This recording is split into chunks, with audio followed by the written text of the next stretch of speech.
Rahayu, Rahayu, Rahayu Sakung Tumati, Om Swastiastu, Namo Buddhaya, Salam, Amituhu, Hong Ulun Basukilanggeng, Assalamualaikum warahmatullahi wabarakatuh. Pemirsa Cahaya Batin, pintu gerbang kesadaran bangsa Nusantara. Hari ini kita masih setia dalam berderaksara Jawa, dalam membangun kesadaran bangsa, mengenalkan filsafat-filsafat hakikat aksara Jawa. Dan kita tahu bahwa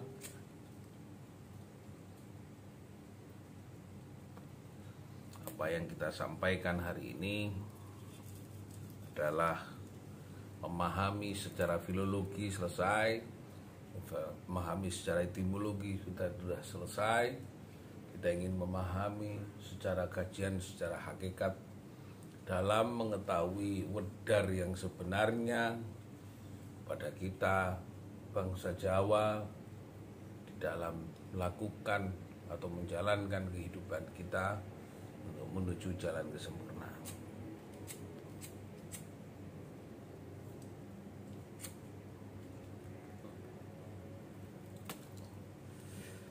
Walaupun kita sendiri kadang-kadang belum bisa membedakan peristiwa yang terjadi di dalam diri kita.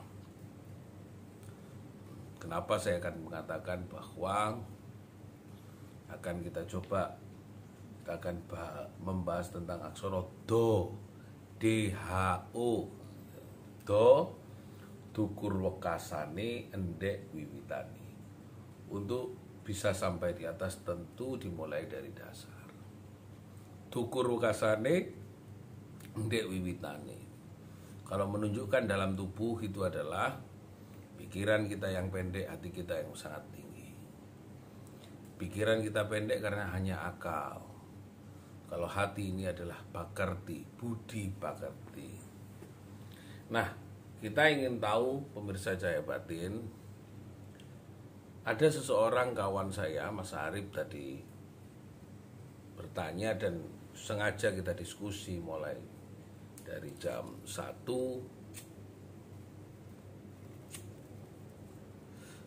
siang, diskusi dan mempraktekkan apa yang namanya dukur wekasane endek wiwitane. Kita mau belajar secara praktek, secara hakikat aksara Jawa, membedakan antara peristiwa batin dan peristiwa dohir. Contoh hal yang sangat sederhana. Ketika batin kita, hati kita, sebutannya bisa beda, bisa macam-macam, atau manusia yang ada di dalam itu meminta rokok ini. Sebenarnya manusia manunggaling rasa itu sendiri ada di dalam, tapi orang yang bisa membantu. Jika kita tahu bahwa keinginan dalam hati kita merokok, tapi ternyata kita tunda, kita taruh lagi. Apakah kepuasan ada buat yang di dalam? Yang tadi orang miskin, mohon maaf, manusia yang miskin di dalam ini ciptaan Allah, ciptaan Gusti Kang Akaryo Jagat. Yang miskin itu karena yang minta dikasih rokok. Tapi kalau semua kita tidak sedot, kita taruh lagi, bagaimana biar manusia yang doyan dan minta-minta itu kita iming-imingi aja. Supaya kita akan melihat bahwa yang di dalam minta minum, ya angkat saja, kita taruh lagi. Apa yang terjadi? Dukur wekasane endek wiwitani. Sebenarnya dumadining tetan pokang winangenan, ikhlas menerima perintah Allah atau ikhlas menerima perintah kekarepane manungsa yang ada di dalam ini. Jadi bisa kita bedakan ketika di dalam itu minta kita untuk merampok, ya jangan diterima.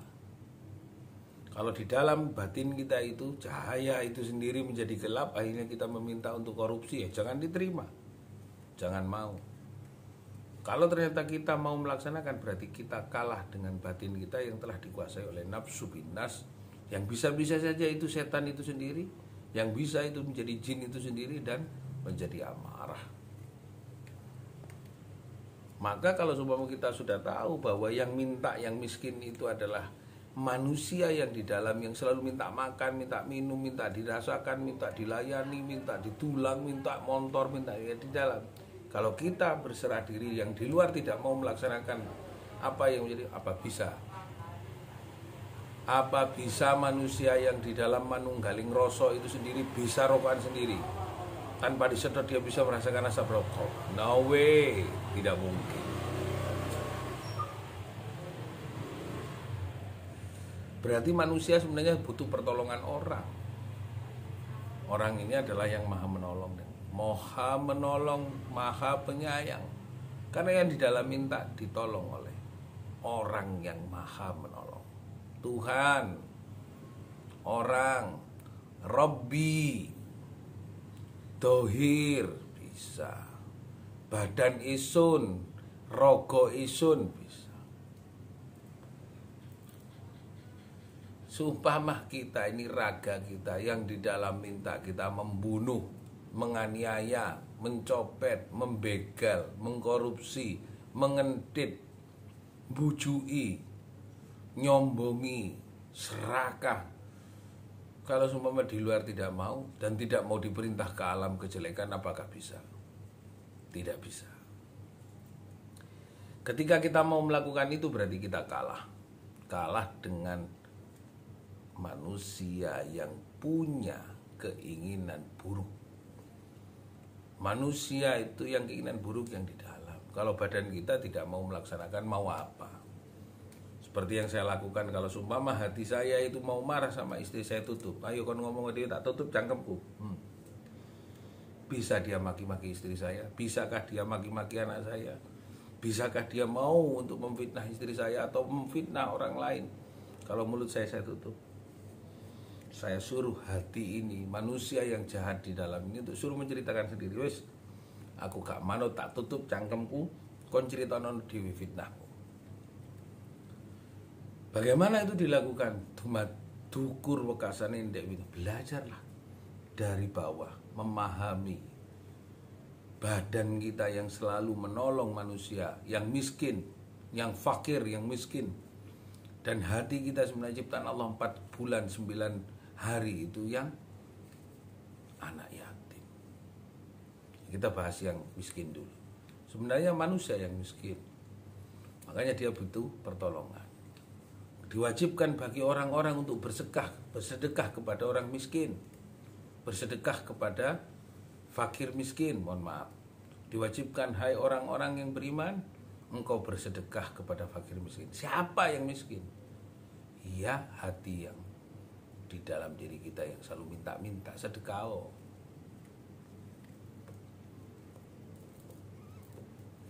Sedekah rokok, sedekah aqua. Malam begini masih Abdul Dzikri fa'lan annahu, masih memuji, manembah, manekung, mantep doa samedi mudra untuk berserah diri kepada Gusti Kang Akarya Jagat. Hanya berserah diri kepada Gusti Kang Maha Welas Asih. Pada berserah diri kepada Tien Tuhan. Berserah diri kepada Allah. Siapa yang bisa diperintahkan oleh Allah? Badan. Ya Rabbi sholli ala Muhammad. Ya badan ingsun Kang Maha Welas Asih nrimo kinanten pasrah marang apa? Marang perintah manungsa sing dadi latilakuning urip iku kang sampurna kejaba ngrungokno perintah Gusti Kang Akarya Jagat.